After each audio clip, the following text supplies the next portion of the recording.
Kaya pala ganito ang naging resulta ng kapalaran ko. Kasi alam ng Diyos na kaya ko. Sa edad kong to, napagod na akong magmadali. Kaya lahat ng ginagawa ko ngayon, ini-enjoy ko na lang. Siguro sa dami na rin ng aking pinagdaanan, napagtanto ko na ang buhay ay mas malawak at mas mahiwaga pa sa mga problemang dumarating sa buhay natin. Tumatanda na tayo, baka sa kakahabol natin sa masagana at maayos na buhay, ay hindi na natin na-enjoy ang buhay. Baka nabubuhay na lang tayo dahil nape-pressure tayo sa sasabihin ng ibang tao. Marami na rin akong mga naging maling desisyon sa buhay, pero lahat yun nagsilbing aral sa akin at natuto ako sa mga pagkakamali ko. May mga taong sobra nating mamahalin at bibigyan ng halaga, pero ibabalik lang sa atin ay kabiguan at matinding trauma.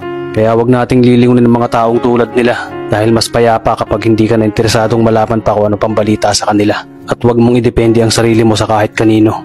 Tandaan mo, kahit sarili mong anino, iiwan ka din nito kapag madilim na ang paligid mo. Kailangan natin matutunan na wag ikumpara ang sarili natin sa iba dahil hindi natin laban ang laban nila. Karera mo to, di nila karera. Dahil ang buhay ay hindi naman nasusukat sa kung sino ang mayaman, kundi kung sino ang payapa. Kaya galingan mo lang palagi tol dahil napakaraming tao mapanghusga, hihilahin ka pababa. At lagi mo tong tatandaan na makakatanggap ka lang ng papuri mula sa kanila kapag patay ka na.